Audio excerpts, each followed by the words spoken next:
ทุกคนเนาะมื้อนี้ก็ได้มาหาทางเอื้อยอีกแล้วทุกคนมาในโดยสบายดี สบายดีเด้อ สบายดีทุกคนมานี่ต๊บเป็นไรกินข้าวกินน้ำแล้วเว้ย กินแล้วล่ะ ได้ยังกินมื้อนี้ โอ้ยบริหารกินนั่นคนไทยก็หอมอะไรวะ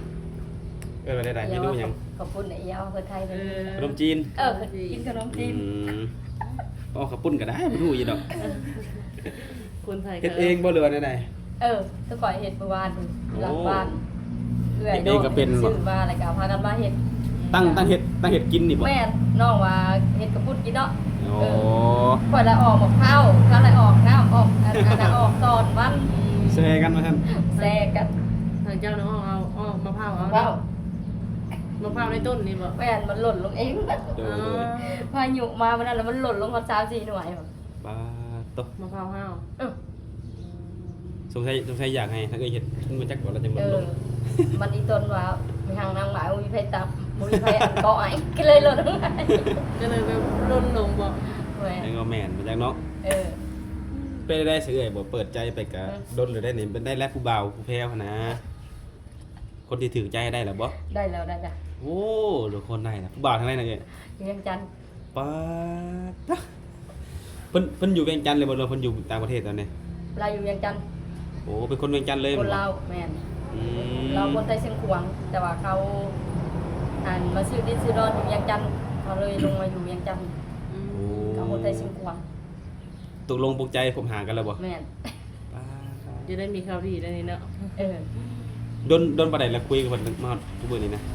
กาสมุทรเบอร์เดอร์คุกกับเราเดือนสรุปจะออกมาหาเดือนหยัง เดินล่างดิ เดือนละเดือนยังไงเดือนละ แม่นตอนจะออกมาเปิดใจเดือนแรกๆนะเดือนหยังวะยังเริ่มยังหนาวๆอยู่ตอนนั้น แม่ จ้ะ เราก็เดินกุมภา เนาะ แม่ในช่วงเดือนกุมภา แม่น แต่มาอยู่ในช่วงวันที่1นี่แหละ แม่น โอ้ครบลงกับเราแต่พุ่นมาแม่นบ่ แม่น อืม สนุกเลยเห็นไหมสนุกจะได้ใส่ว่าใส่เราไว้ โอ้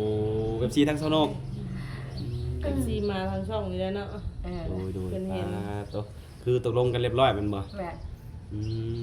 มเพิ่นอายุหลายปานใดเลย อายุ51 ปี อายุ51ปี แม่น อืมก็ถือว่าตรงตามที่ไอ้วางเลยเนาะ แม่น โอ้ สมใจแล้วเนาะ สมใจ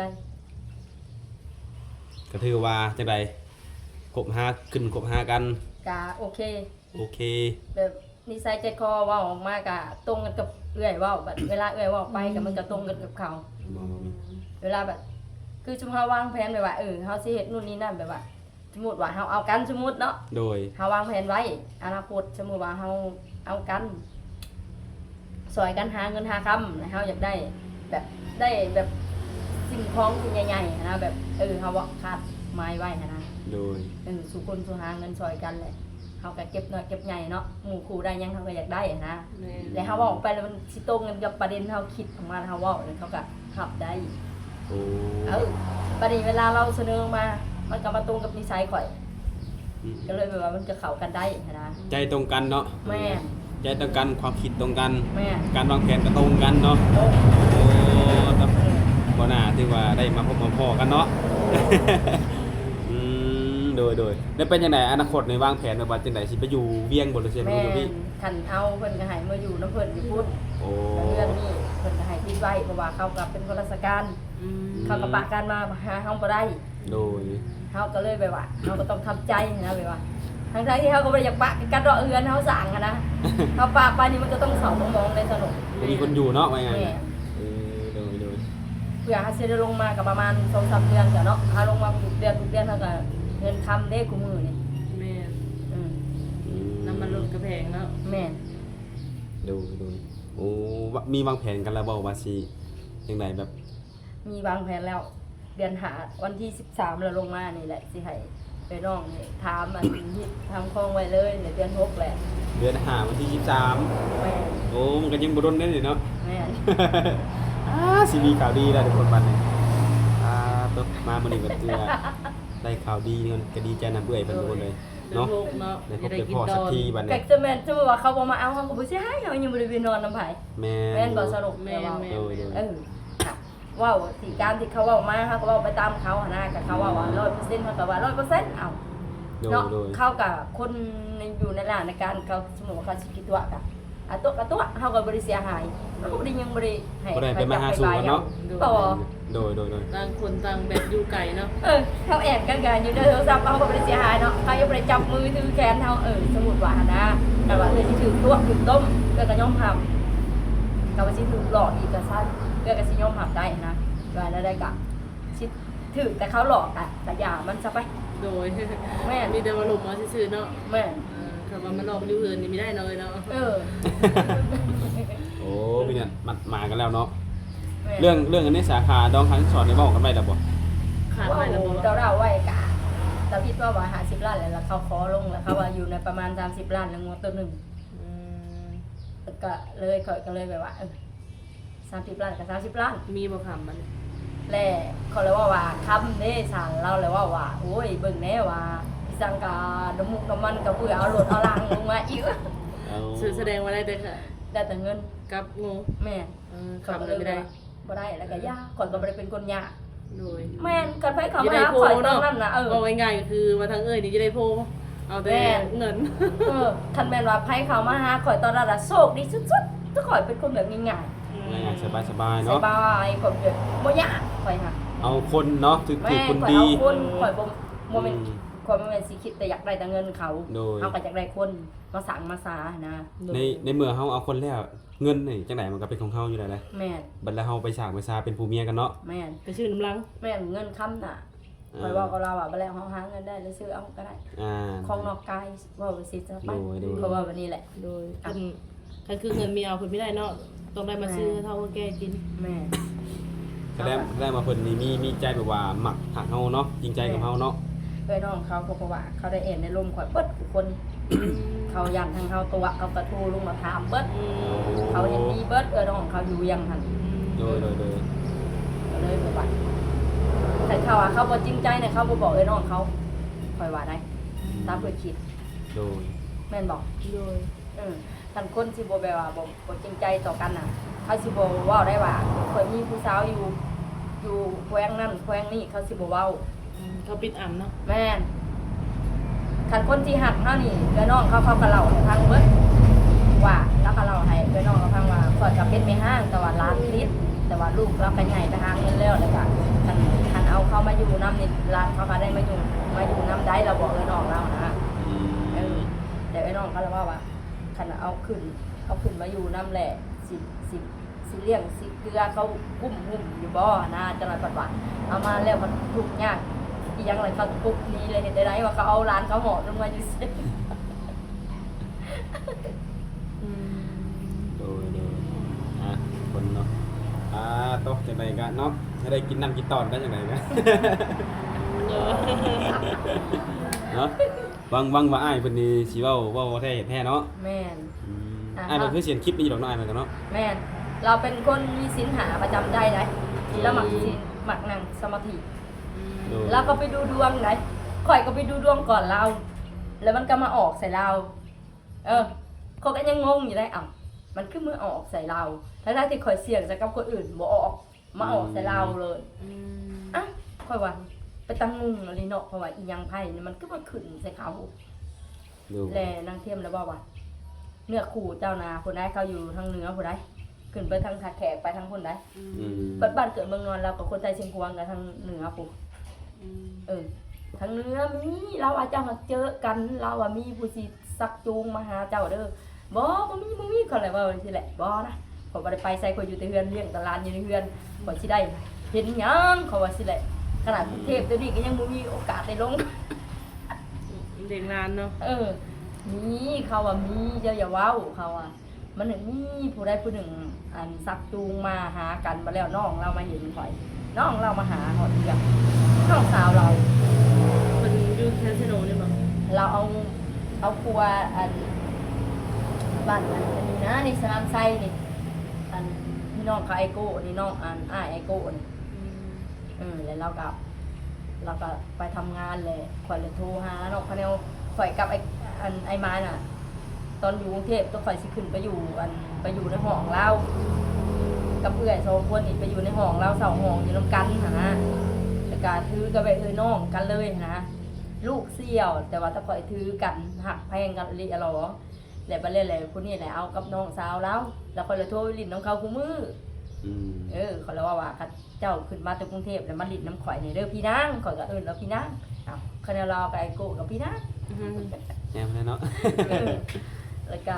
บัดนี้ราชิเมื่อตะแคกแล้วเราว่าบ่อันอ้วนว่ะไปไสเฮือนอันสาวอันผู้โทรหาเฮาดุๆอัน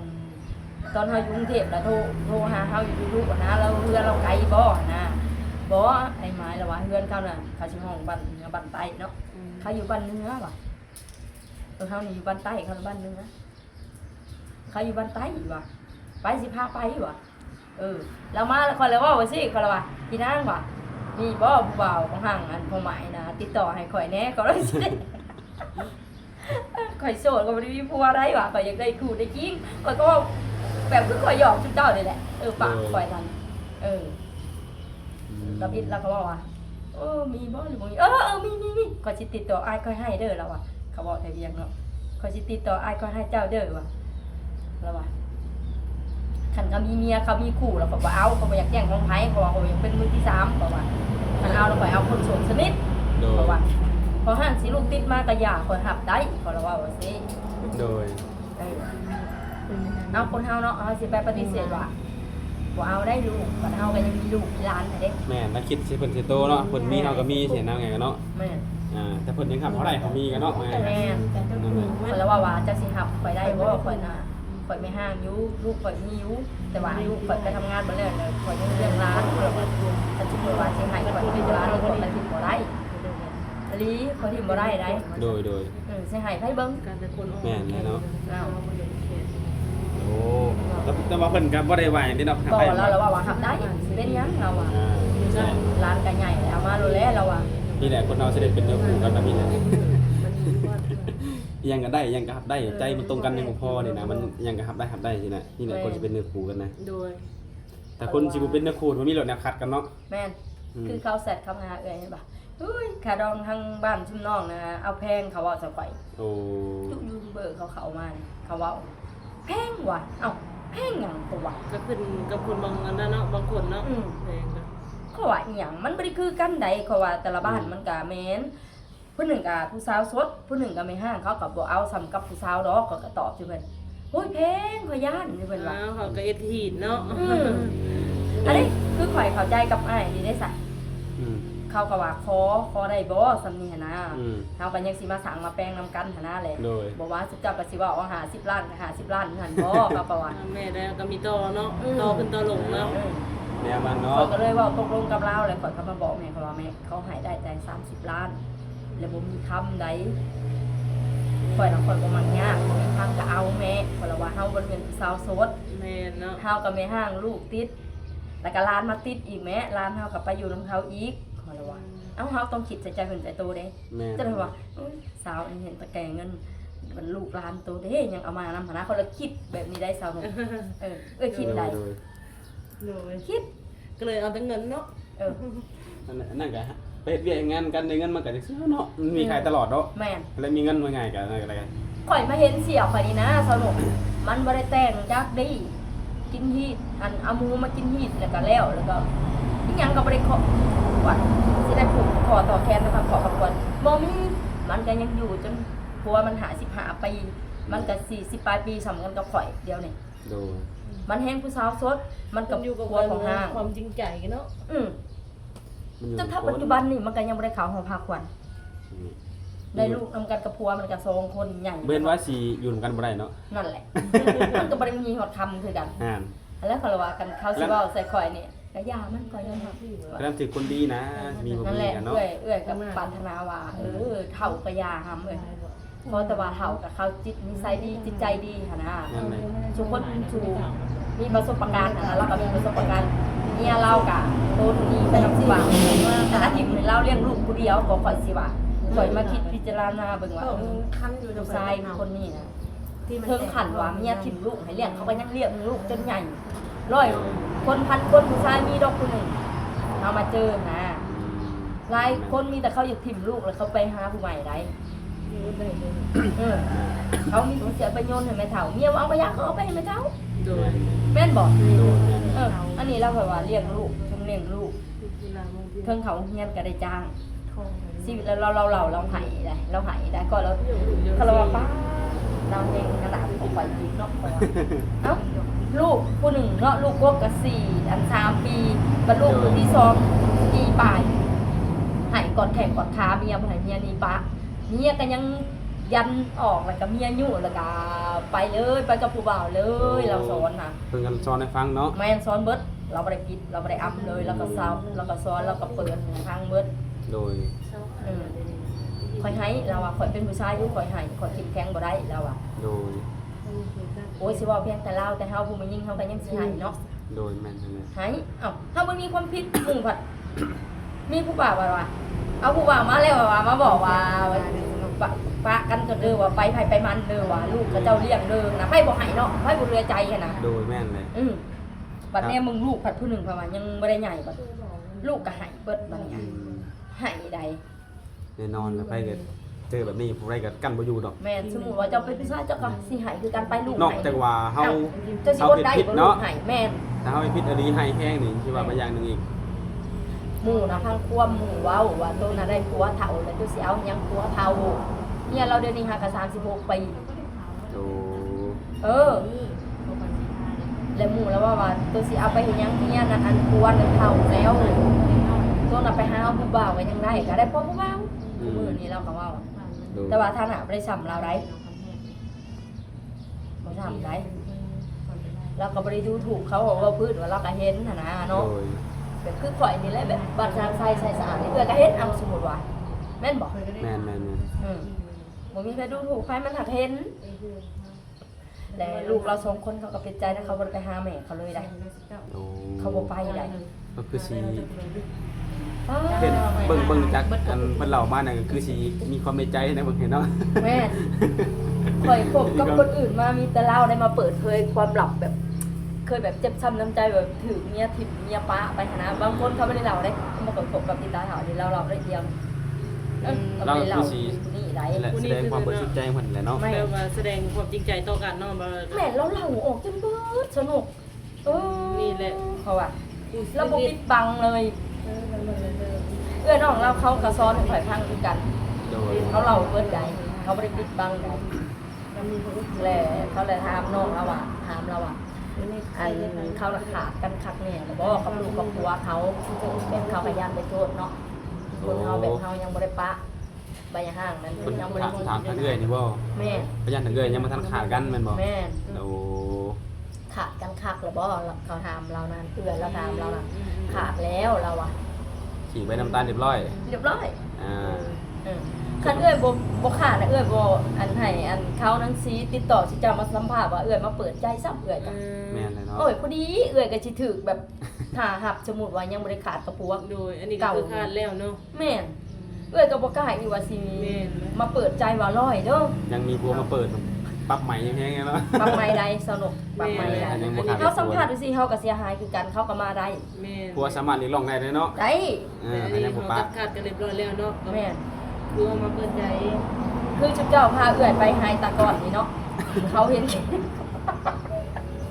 อันเด้มันก็นอกใจมึงคือกันว่าอันเด้ค่ะเห็นบอกเขาจังให้ยูทูบเบอร์มาสัมภาษณ์ว่าเขาก็ร้อยบอกยังไปหายตาเฒ่าอันนั้นผู้ที่เขาสิบะเขาสิไม้ข่อยหั่นแต่สมมุติว่าเอื้อยยังบ่ปากกับผัว ถ่ายยั เรา งถ่ายยังบ่ทันปลาผัวเนาะยังไง แม่น อันนี้คือปะแล้วไปหาใครก็ได้ แม่น เนาะ ได้ เท่านั้นแหละ เออ บ่ต้องบ่ยันว่าไผสิมาเว้าสิเฮามาห่วงมาหยังเฮาเนาะ บ่ ในเฮาโสดแน่นอน 100%เนาะ แม่น อ่า แต่ว่าเขา ก็ ก็ ได้ ยังเกรงใจอันผัวเก่าเอื้อยเลยเขาเว้าแล้วเขาก็ยังเปิดย่านกับบ่ติเท่าไหร่ จักปีแล้วซะเอ่ยปะผัวมา ทรงมีปลายแล้ว 2 ปีปลายเลย เออ แต่คือว่าแล้วเพิ่นก็มีความคิดกับแม่ทุกคนอยู่ผมคิดเนาะ คือพออันพ่อใหญ่อันนี้ผู้บ่าวอันที่คอยลงมาก่อนแล้วก็ยังคิดยากคิดยากผัวเก่าแบบมาขาแต่เขาเห็นในคลิปในโทรศัพท์อะนะไม่บอกแบบเมื่อวานไปซื้อนี่ผัดว่าแห้งขาเมียหันชกอีก แห่งญาตินี่เป็น น้องเพิ่นแล้วว่านี่แล้วมึงยังเอาเพิ่นว่าล่ะยังดีแต่เอ้ยซิ่งปักก่อนเนาะว่ามันจูดกูเลยมันเพื่อนนี่บ่ใหม่นี่นะ ใครจะกูก็ตายไปคืออันพัวมันหันชบอีอันนี้เขาละว่า แล้ว ไปว่าเมื่อวานนี่ พวกเขาอยู่ใช่ไหม ไปทำงานอยู่กรุงเทพ โอ้ อืมเพิ่นมาวังคิดวังหนึ่งนี่เด้มาจัดงานวันเกิดให้หลานพัดจากเขามาผมบ่ให้เขาบ่ได้ได้เจ้าสิอยากเข้ามาแบบคือยังบ่ได้ปะกันนี่บ่ได้ให้เหยียบเข้ามาได้ในเรือนนี่ได้บ่ได้ ลงบันทึกไว้แล้วบ้านนี่เนาะ แม่นเข้ามาเหตุไว้เลย อ่า เจ้ามาขอความบุญไว้ข่อยก็มีความสามารถโทรเอาพ่อบ้านกองร้อนมาฮุบเอาเจ้าก็ได้ โดย มาวันมาสั่งความบุญไว้ใส่ข่อยอีกว่าข่อยอยู่เรือนหลังนี้ข่อยก็อยู่แค่เป็นคนอาศัยว่าลูกอยากให้นี้ยำใดก็ได้นี้เอ้าคือเว่าในนั้นบัดจันอยู่เรือนอ้ายข่อยมาเมื่อน่ะขอบ่ให้จักขอบ่ให้มาเฮ็ดบ่ได้ข่อยฮู้สันดานมันดีมันที่สอมอสำนวนมันซูซีนี่หนักอะละมันขึ้น โดย มันบริยานไทยบริเจียมบริยำไทย โดยที่ทุกคนเนาะ ด้านไหนเฮากับบอกเขาจังจ้างให้เขามาเฮ็ดอันประตูหน้าบ้านอันนี้ค่ะพอกลางค่ำก็คืนมากันยังเพราะว่าได้ใส่หลอกใส่แข่ไว้นะถ้าปัดอยู่กับแม่นถ้าปัดอยู่กับเด็กน้อยเนาะคือร้านนี้มันก็ยังบริใหญ่แบบว่า10 ปี11 ปีนะสนุกเพราะว่า ยังน้อยเนาะ เพราะสิได้ว่าสวยเรือเฮามัดกะ5กะ6ปีเต็มมึงเดือน3มันเกิดเดือน3นี่มันสิช่วยยังเท่าไร โดยแม่แล้วเนาะ อ้าวมื้อหน้าเห็นพระเฒ่ามามันก็ยังหันมันบ่อยากไปนำปัญญาบ่เขาบ่ไปนำเจ้าเด็ดขาดบ่เขาบ่ไปมันว่าบ่ไปแม่เขาบ่ไปเขาบ่ไปมันบอกข่อยนะแม่บ่พาไปเขาบ่ไปได้บ่ค่ะก็ได้กระสั่นได้แต่อีตนมันได้ มันเห็นบัดใดพฤติกรรมที่เราเห็นความรุนแรงใส่ข่อยกับมันน่ะมันจืดได้บ่แม่นมันบ่จืดเด็กน้อย โดยพี่น้อยเนี่ยความจำดีถึงมือ โอ้ จังใดก็แล้วแต่เลยเนาะจังใดก็ได้ข่าวดีแหละมื้อนี้นะ มีแต่ว่ามารุ่นดีกว่าก็มือที่นัดกันนาชิมาแทบบ่เนาะ แม่น อ่า มาแล้วเขาบอกว่ามาบ่ตัวคนได้เว้ากับแม่เฒ่าอีกทั้งที่แล้วมาบ่มาแล้วบ่ได้ โดย ถ้าว่า ยันเสียความรู้สึกของแม่เฒ่า โดยมาก่อนเนาะ กันว่าเพิ่นมาแหละให้น้องๆฮู้นำเด้อสิมาเป็นสักขีพยานให้ เด้อให้รู้นำดีดอก เลยสิได้มาบอกผู้นี่สมบังแท้เอากันแท้เนาะสู่พอกันแท้สินะ แม่น เดี๋ยวสิก็สิได้รุ่นนำกันนั่นแหละว่าสิเป็นตามที่เว้ามาบ่เนาะ โดย ตอนนี้คือให้คำบอกสัญญากันก่อนเนาะ แม่น คนละมือจริงมือก็คือมือที่เพิ่นมาพุ่นแหละเนาะ เจอกันมาที่นี่มาดำเนิน ก็คือมาน้องๆมาลินนำมื้อนี้ก็ถือว่าได้ข่าวดีกับเพื่อนมาทุกคนเนาะสิให้ดีแท้กันแหละมือสมหวังมือของข้อควันเนาะ แม่นถ้าเขาบอกเราไว้เนาะ เด้อก็สิบ่รบกวนหลายๆแล้วมื้อนี้เนาะ โดย ก็สิเอาสมีก่อนมื้อหน้ามื้อในแล้วสิได้มาหาเอ้ยใหม่ ลงมาแล้ว โดยสบายดีเด้อ สบาย ส ดี บายดี สบายดี